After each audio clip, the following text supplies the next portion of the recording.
Hi families. எனக்கு ரீசெண்டாக Instagram எடுத்தாலோ இல்லை யூடியூப் எடுத்தாலோ இந்த ஒரு நியூஸ் தான் அதிகமாக ஸ்ப்ரெட் ஆகிட்டே இருக்குது. அந்த கேரளாவில் கோழிக்கூடில் நடந்த இன்சிடெண்ட்டு. பஸ்ஸில் அந்த பொண்ணு போயிட்டுருக்கும்போது அந்த பொண்ணு மேலே அப்யூஸாக டச் ஆயிடுச்சு அப்படின்னு சொல்லிட்டு அந்த பொண்ணு அந்த வீடியோவே எடுத்துட்டாங்க. அப்போ அவருக்கு தெரியவே இல்லை இந்த மாதிரி வீடியோ எடுக்கிறாங்க அப்படின்றதே. அவர் வச்சு வீடியோ எடுக்கிறதே இந்த அவருக்கு தெரியவே தெரியல. அதுக்கப்புறமா அந்த பொண்ணு வீட்டுக்கு போயிட்டு அந்த இதை போஸ்ட் போட்டதுக்கப்புறம் தான் அவருக்கு தெரியாமல், அவர் வேலை பார்க்குற டெக்ஸ்டைல் ஷாப்பில் வேலை பார்க்குறாரு, அவங்களோட பாஸ் எடுத்து சொன்னதுக்கப்புறம் தான் இப்படியே தெரியுது. இந்த மாதிரி என்ன வீடியோ வந்திருக்கு அப்படின்னு கேட்டோன்னே தான் என்ன அப்படின்னு சொல்லிட்டு பார்த்துருக்காங்க. ஃபுல் அண்ட் ஃபுல் ரொம்ப வைரல் ஆகிட்டே போகுது. இந்த மாதிரி அப்யூஸ் பண்ணுற மாதிரி பஸ்ஸில் எனக்கு நடந்துச்சு அப்படின்னு சொல்லிட்டு அதை வீடியோ எடுத்து பண்ணியிருக்கு. அப்படி வீடியோ எடுக்கிற மாதிரி இருந்துச்சுன்னா அந்த பொண்ணு அங்கே சிரிச்சிருக்கணுன்றதே இல்லை, ஸ்மைல் வேறு பண்ணியிருக்காங்க. இது ஃபுல் அண்ட் ஃபுல் கண்டென்ட்டுக்காண்டி பண்ண மாதிரியே இருக்குது. இந்த மாதிரிலாம் கண்டென்ட்டெல்லாம் யோசித்து பண்ணுவாங்களானே தெரியல. இந்த மாதிரியும் பொண்ணுங்கள்லாம் பண்ணுறாங்கன்றதே ரொம்ப ஷாக்கிங்காக தான் இருக்குது. அவங்க அம்மா அவங்க ஃபேமிலி எவ்வளோ கஷ்டப்படுவாங்க.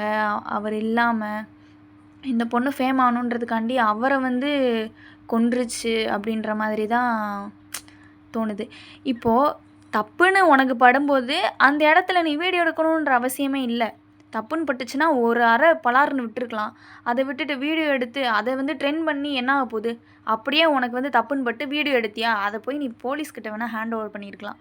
இல்லை அவங்க அதுக்கு அவங்க என்ன ஆக்ஷன் எடுப்பாங்களோ எடுத்துருக்கட்டும்னு சொல்லிட்டு விட்டுடலாம்.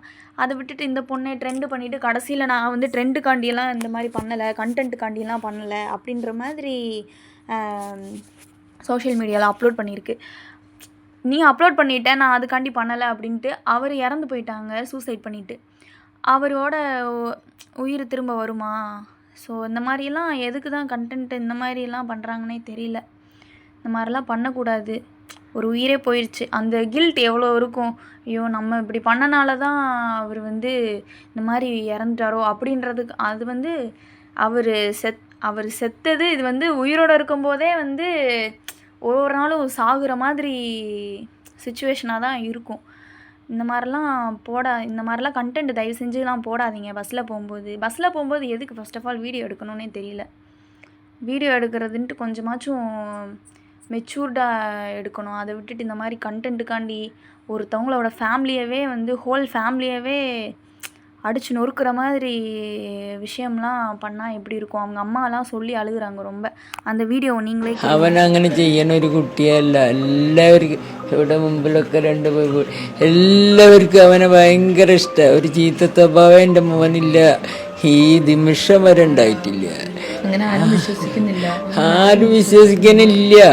എല്ലാവരെയും ഭയങ്കര സ്നേഹമാണ്. ഒരു ചീത്ത തരത്തിനോ ഈ നിമിഷം വരെ ഉണ്ടായിട്ടില്ല.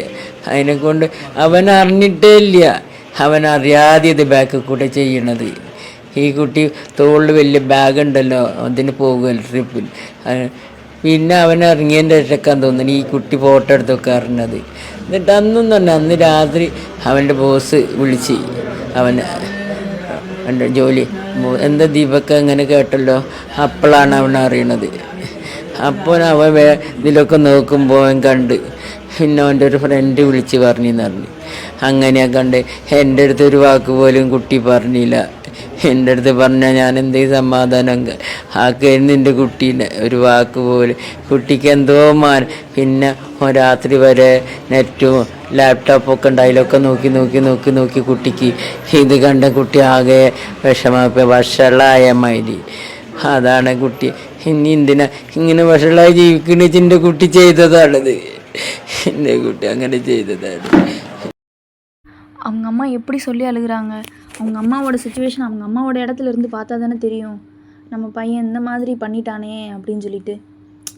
எப்படி இந்த மாதிரி அவங்க என்னென்னலாம் நினச்சிருப்பாங்க அந்த சாகும்போது. அந்த ஒரு செகண்ட் தான் அவங்க என்னென்னலாம் நினச்சிருப்பாங்க. இனி நம்ம இருக்கணுமா, நம்ம வேலை இந்த மாதிரி ஒரு பழி விழுந்துருச்சே, இனி நம்ம இருக்கணுமான்ற அந்த குற்ற உணர்ச்சியில் தான் அவங்க இறந்தே போயிட்டாங்க. அவர் வந்து எவ்வளோ கஷ்டத்தில் வந்து இந்த முடிவு எடுத்திருப்பாரு. நம்மளை வந்து எப்படி நினைப்பாங்க, என்ன நினைப்பாங்க, ஊரெல்லாம் என்ன நினைக்கும், நம்ம சொந்தம் என்ன நினைப்பாங்க அப்படின்றதுனால அவர் வந்து இந்த மாதிரி ஒரு முடிவு எடுத்துட்டாரு.